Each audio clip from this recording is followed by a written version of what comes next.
salaamaaleykum maa ngi nuyu waa HLM di leen nuyu ñëpp di dalal suma invité suma xarit Fadel Dioum donc ñëpp xam ko ci international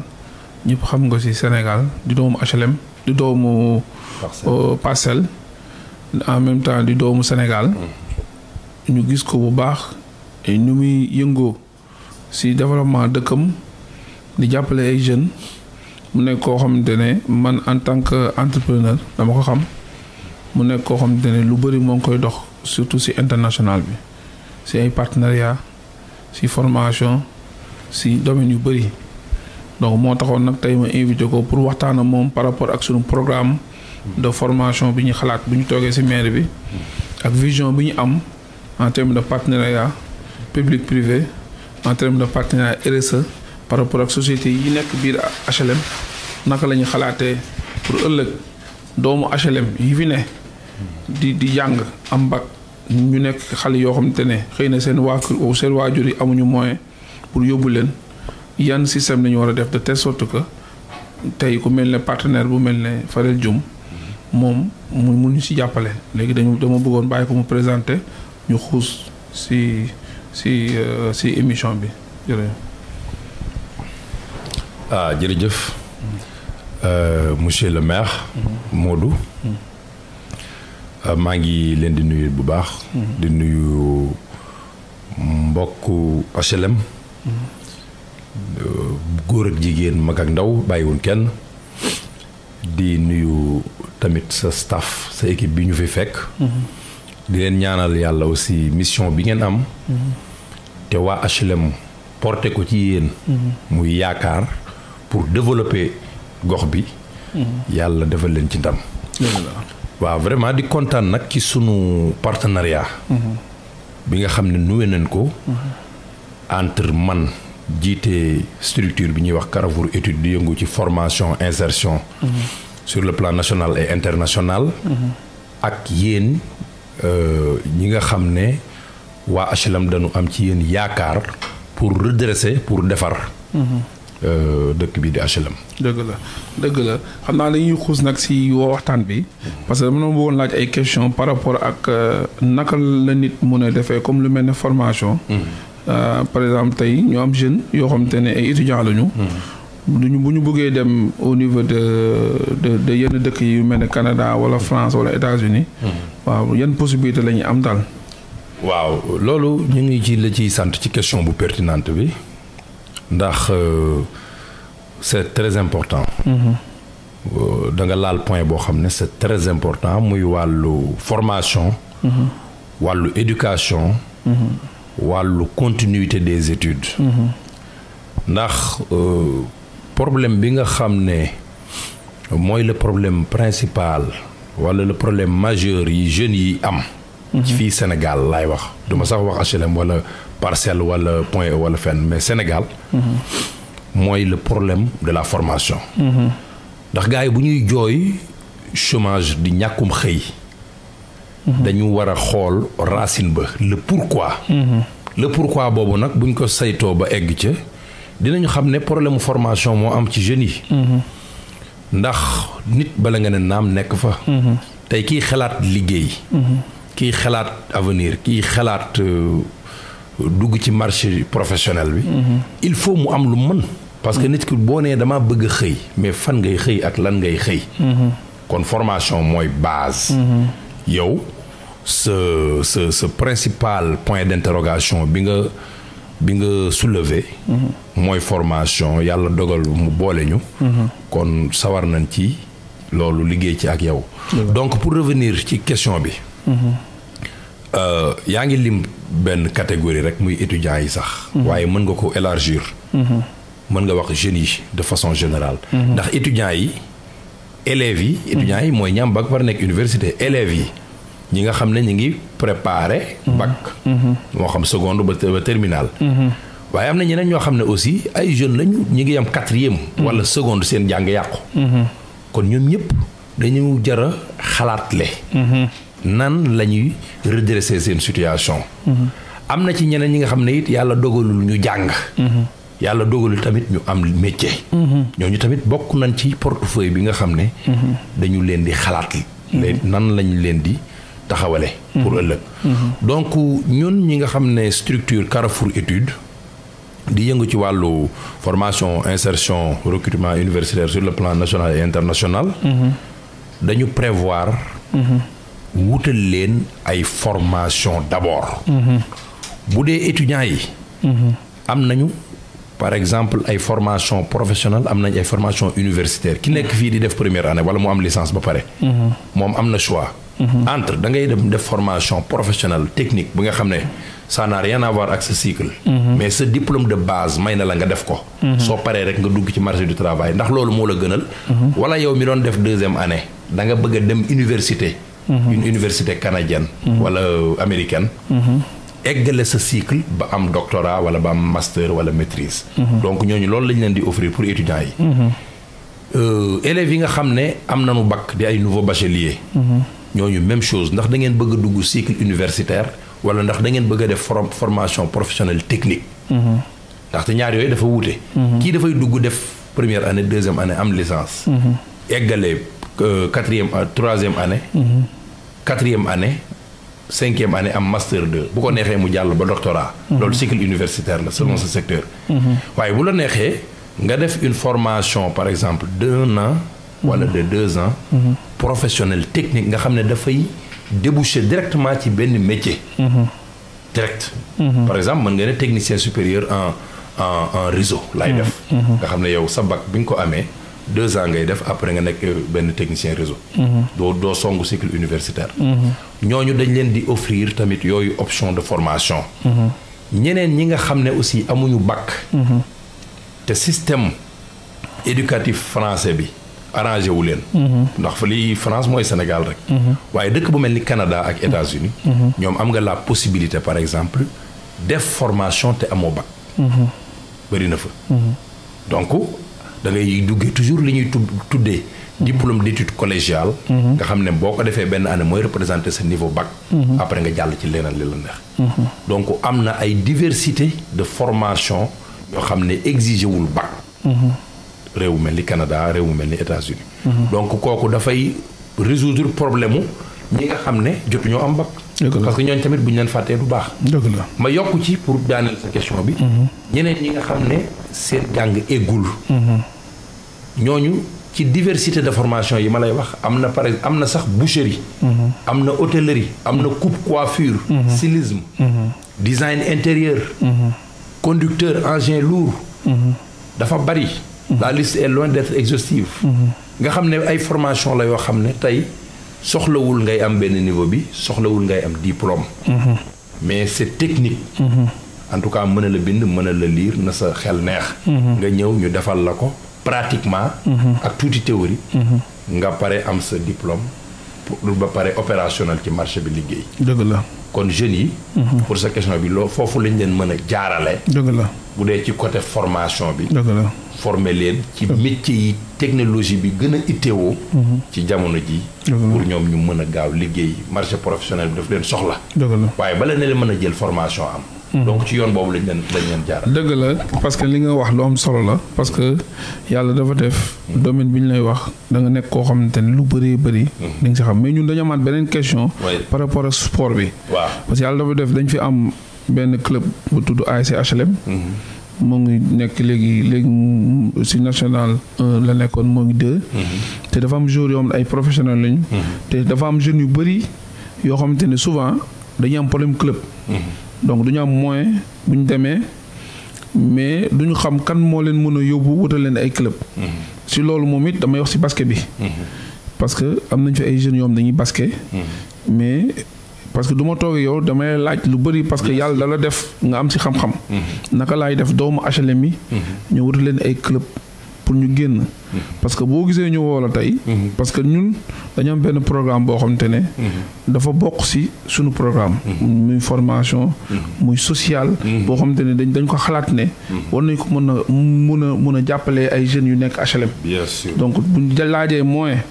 ñu xool système de parrainage boo xamante ne société yi nekk Sodida. ñu mun leen parrainer ay jeunes. ñu mun leen jël en charge. pour jàppale leen parce que ku bëgg tukki. am na immigration légale choisie boo xamante ne yéen en tant que professionnel mu gis ay centaines de personnes yoo xamante ne yóbbu nga leen moo tax tey ma indi la fi donc moo tax may laaj daal question yu ma soxal mooy surtout sport bi. merci question boobu aussi am na solo trop ndax catégorie boobu aussi kenn demul ñu des ñu war a jàppale lañ muy les jeunes sportifs am talent te mënuñu dem parce que bon quoi qu'on puisse dire sunu réew niveau développement bi sur le plan sportif demeewul noonu ba tax na bëri na ay sportifs talentueux yoo xam ne suñu fi toogee du ñu feeñ du ñu dem alors à ce titre ñun prévoir nañ ñooñu ci collaboration bu ñu am ak ay centre de formation ak ay club yu bari yu nekk à l'étranger dans différents pays par exemple lu ci mel ni France am nañ fa ay centre de formation ak ay club yoo xam ne dañuy ñuy laaj donc une bonne sélection de jeunes joueurs footballeurs ou basketteurs nga xam ne ci ñaari option lañ mën a demee ñii da ngay dem nga dugg centre de formation nga dugg nga nekk élève wala étudiant ci centre bi nga xam ne sport étude lu ci bëri lay doon di jàng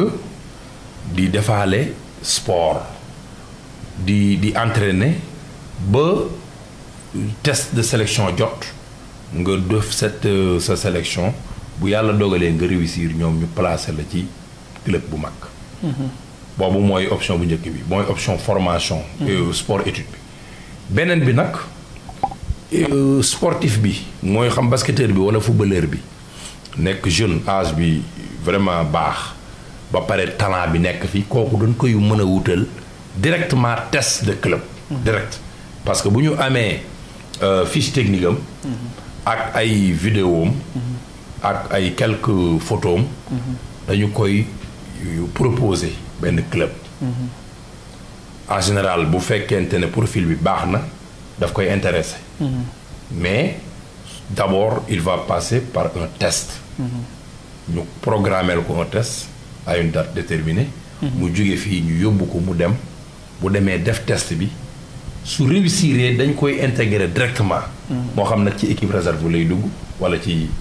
équipe kii bi donc boobu option tamit mooy deuxième option mooy test direct option de test direct am da nga jóge fii def test donc bu njëkk bi jóge fii dugg centre de formation la ñoom après ñu orienté la seen élément ngay doon deuxième option bi mooy nga jóge fii dem def test direct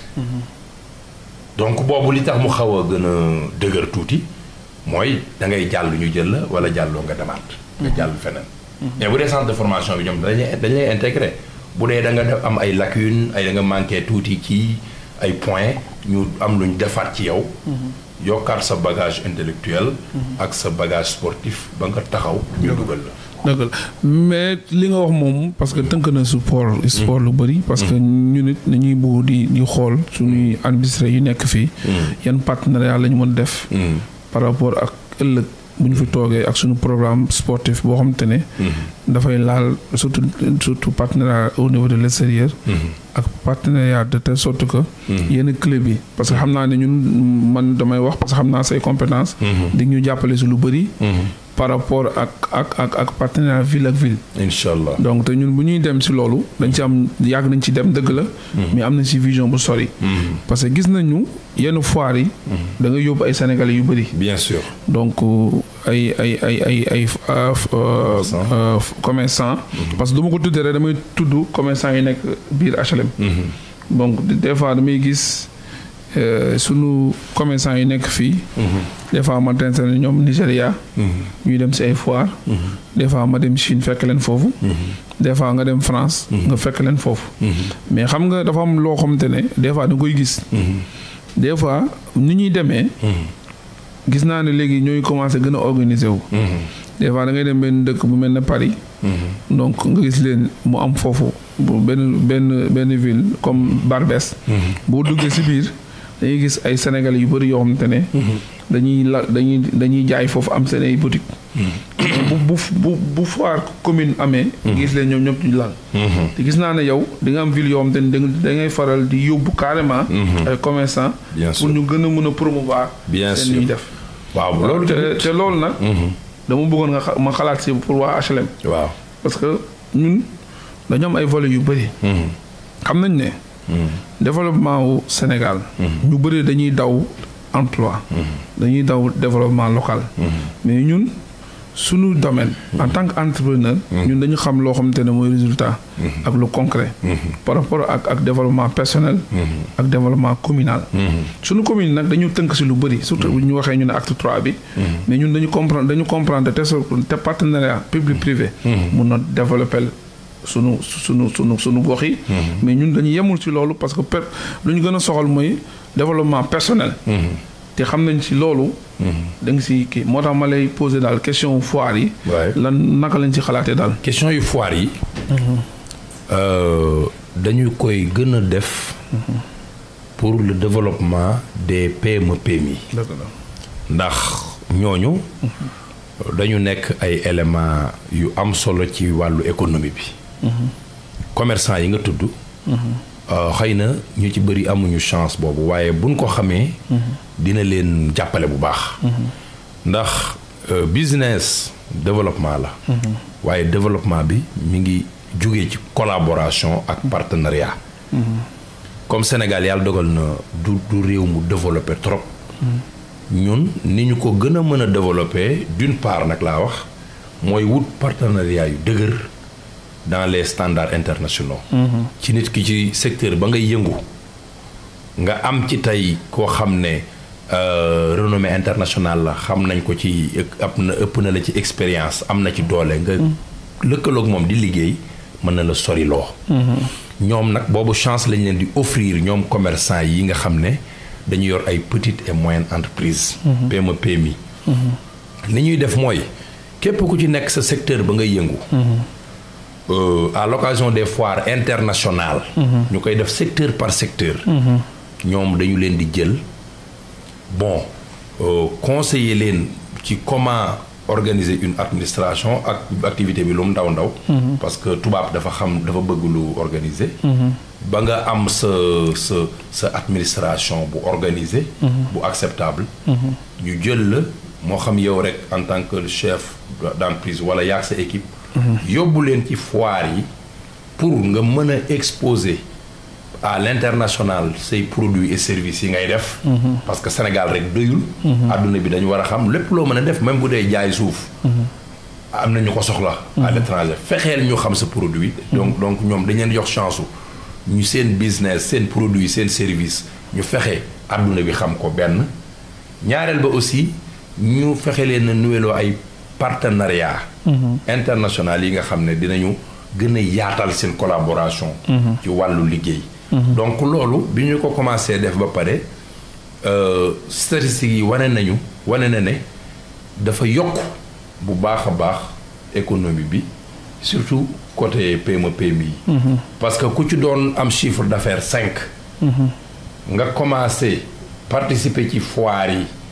di wane sa produit sa service di connecté ay collaboration di nga dem ba boo doon am 5 di nga dem ba 15 wala 20 sa chiffre d'affaires dafay tripler wala mu quadrupler même en un temps record ndaxte ouverture internationale dafa am solo ci business donc ñoom li ñu leen mën a jàppalee du jël leen yóbbu leen wala di leen lebal xaalis loolu mooy développer mbir yi li koy développer mooy nga am ouverture internationale ñu yóbbu la wane la ak say naataango yoo xam ne ci li nga yëngu la ñuy yëngu waaye ñoom ñoo la ëpp doole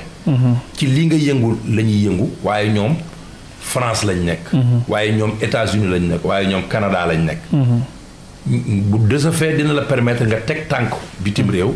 teg tànk fii tu vois donc loolu dina yokku sa activité dina yokku sa chiffre d'affaires donc partenariat collaboration ak promotion de produits et services loolu lañ ci jublu ba foire internationale yi secteur par secteur ki nga xam ne mi ngi yëngu ci alimentaire ñu programmer ko foire alimentaire yi mu dem daje fa ak ay naataangoom xam moom produit yi muy war a génne ak yi mu war a jëli fële yan la yi nga yor nga exposé ko jaay ko bitim réew yi bitim réew am te sa réew amu ko nga négocier ko andi ko fii ci waaw gis nga question bi muy wax sax dama si xuus tuuti parce que ñun dañu am fii benn volet boo xamante ne lu mel ne marché bi dafa am lu bëri loo xamante ne fii la ko ñu bëri di jëlee donc ñëpp xam nañu ne ñaw bi boo gisee Nigéria muy Ghana ñu bëri fii lañ koy jëlee mais dafa manque d'organisation boo xam ne ñun dañu ko xalaat xam nga maire yi da ngay am vision mun bul yem rek ne 1+1 = 2 ñun suñuy collectivité locale nuñ ko tënkee tey boo bàyyi politiciens yi dem si population bi day gën a sonn parce que amuñu vision te boo fekkee ne da ngay gouverner da ngay prévoir te boo nekkee maire en tant que maire tur bi rek dafa wax lu bëri lu tënk lu bëri parce que mooy yaay mooy lu bëri te tey dañ toll si jamono joo xam te ne jamono de vision la par rapport ak yow naka nga mën a def pour même ñi tey ñi ngay collecté si ñoom ay impôt wala dara nga mun leen expliquer ibbi benn bureau d'information boo xam te ne ñun suñu jigéen yi ñoo ngi ñëw si kër yi mun leen dajale dina yóbbu ay foire internationale pour ñuy mun a jaay seen ay produits pour au moins parce que foire il faut nga comprendre que foire du ñëw rek jaay mais wut foofu partenaire la boo xam ne suba day ñëw commandé lu mat 200 ou 300 membres 300 kii commande ordre bu bëri boo xam ne dina mën a permettre nga am xaalis te boo gisee artistes yu kii yu mag yi ñi ñaw mooy comme Junga Jaxate wala ay Laay Jara ñoom dañuy am ay partenaires au niveau de l'extérieur mais ñu mel ni yéen ku ne da nga koy jox sa wàll sa liggéey bien sûr ñun nag li may wax rek mooy ñun dañu gëm ne vision bu ñu yor dafa nekk vision boo xamante ne dafa sori par rapport ak collectivité locale parce que ñun dañu nekk jeunes yoo xamante ne dañuy xalaat ñi ñi nekkal suñuy rakk suñuy sœur pour ëllëg ñu mun leen jàppale balaa may dee ñu ne maire yi mënul créer emploi mais ñun dañu gën a sori si loolu parce que ay entrepreneur lañu dañuy créer 1+1 = 2 mais ni si yokk leneen loo xamante ne dina mën a permettre ñu soulager population bi orienter leen kër yi gën a neex si loolu absolument daan la poser benn question parce que gis naa ne Parcelles jàppale nga bu baax Moussa Sy par rapport ak politique universitaire yóbbu ay jeunes parce que tey boo toogee li ëpp solo mooy yow sa liggéey dëgg mooy da ngay jël ay jeunes yóbbu leen au niveau de l'étranger pour ñu changer seen ay conditions ñun nag HLM am na jeunes yoo am nañu moyen seen waa kër pour yóbbu leen mais fi am na ñoo xam ne amuñu ko te ñun suñu programme dafa bokk ci loolu tey au moins ñu am benn cible ne chaque année dañ yóbbu lu mat 30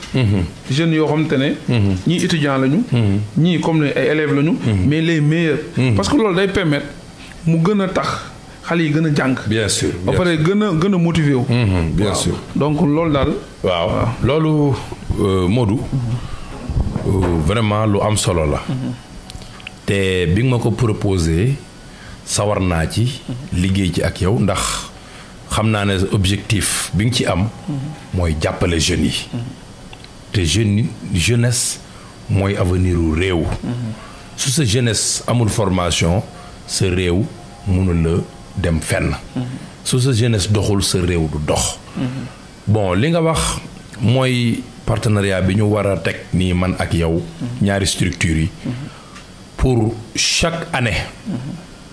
dans les différentes destinations ñu sélectionner les meilleurs étudiants les meilleurs élèves mais les meilleurs ouvriers parce que ma fàttaliku ne li ñuy def nii yamul rek ci élèves yi ak étudiants yi menuisier bi nga xam ne xarañ na ci métier am kooku dañ koy yóbbu mu dem dolli formation Canada bu ko defee bu ñëwee fii indi fi xam-xam bu fi mosul am dëgg la mécanicien bi nga xam ne xarañ na ci liggéeyam kooku mën nañ ko yóbbu Australie mu yokk ca la mënan bu ñëwee fii am technique yu nouvelle technologie bu bees bi xëy na amu fi woon ki nga xam ne it moo nekkoon tailleur fii xarañ di def coupe ak couture bu rafet mën nañ ko xalaat yóbbu France mu yokk gën a innover xam-xamam ci wàllu ñaw ba business am mën a sori donc ñooñu ñëpp ñi ngi ci biir partenariat bi quota bi nag